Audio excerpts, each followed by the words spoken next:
अस्सलाम वालेकुम नाजरीन, आज हम बात करेंगे सरगोदा की अहम शाहराह से मुल्हिका सर्विस रोड्स के ऊपर। इन सर्विस रोड्स पर अगर हम ये कहें कि हस्पताल माफिया, स्कूल माफिया और बड़े बड़े प्लाज़ों के मालकान जो हैं, उन्होंने दरअसल इसको अपना पार्किंग एरिया जो है वो समझ चुके हैं, जिसकी वजह से सर्विस रोड को हम इस मेन शाहराह से वैसे ही मुआयना करने पर मजबूर हैं।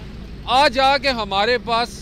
चंद फुट का ये टुकड़ा मौजूद है, जिसके ऊपर पूरे शहर की यानी कैंची मोड़ से लेके फातिमा जिन्ना रोड तक पूरी ट्रैफिक का दबाव होता है। और ख़ास तौर पर जब स्कूल के औकात होते हैं तो यहाँ से गुजरना महाल है। म्यूनसिपल कॉरपोरेशन या दीगर जो इंतज़ामी इदारे हैं वो अपनी तरफ से जो कोशिश करते हैं, उस कोशिश के ताहाल कोई भी खातिर खा नताइज नहीं निकल सके। हाँ, अलबत्ता पिछले दिनों मुबारक हस्पताल जो कि इस शाहराह के ऊपर ट्रैफिक जैम का बड़ा बुनियादी ज़रिया है और बुनियादी सबब है, उसके ऊपर FIRs दर्ज की गई हैं। इंक्रोचमेंट इंस्पेक्टर मंसूर की मुद्दत में होने वाली FIR जो मेरे साथ साथ उसके मंदरजात चलते जाएंगे, उसे अगर आप गौर से पढ़ें तो इस पूरी सर्विस रोड के ऊपर होने वाले जुल्म, ज़्यादती, करप्शन की तमाम दास्तान उसके अंदर मौजूद है। सबसे पहली बात यह है कि सरकार की ज़मीन के ऊपर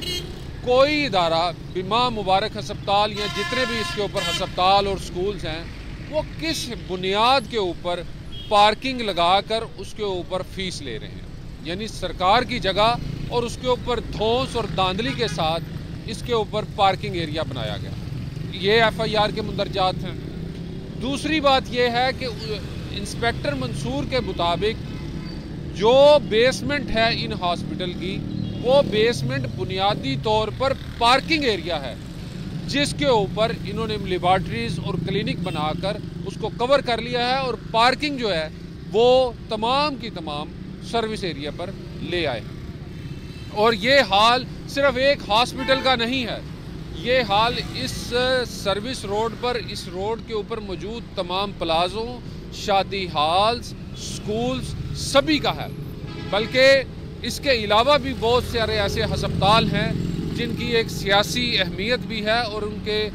जो सियासी लीडरान हैं वो उनके मालिक हैं, वो भी इस हमाम में उसी तरह नंगे हैं जैसे ये वाले हस्पताल हैं। अब देखना ये है कि जो थाना साजिद शहीद में इंतज़ामिया की जानिब से FIR दर्ज करवाई गई है, क्या उसके ऊपर कोई अमल दरामद होता है या नहीं। क्योंकि आज तक की तारीख गवाह है कि थाना साजिद शहीद हो या कोई भी थाना हो, वहाँ गरीब आदमी कोई छोटा सा मामूली सा जुर्म करे, या हत्ता के मेरे पास ये भी सबूत मौजूद हैं कि थाना साजिद शहीद में बेकसूर लोगों को पकड़ के रगड़ा जाता है, उसके बावजूद भी क्या ये हम देख सकेंगे, यानी हम सरगोदा वाले देख सकेंगे कि इस FIR पर पुलिस कोई कार्रवाई करेगी उस एडमिनिस्ट्रेशन के खिलाफ। 5 से 6 दफात हैं, क्या उसमें से किसी एक पर भी कार्रवाई होगी? क्या ये शख्स गिरफ्तार होगा, इसका अदालत में मुकदमा चलेगा और इसको आहनी हाथों से निपटने के लिए तमाम इदारे जो हैं क्या वो साथ खड़े होंगे? इसका जवाब हमें आने वाले दिनों में मिल जाएगा। लेकिन इससे पहले जितने भी जवाब मिले हैं वो मायूस कुन हैं कि हमारी सोसाइटी में अब ये रवाज बन चुका है कि ताकतवर के लिए कानून एक मकड़ी के जाले के सिवा कुछ भी नहीं,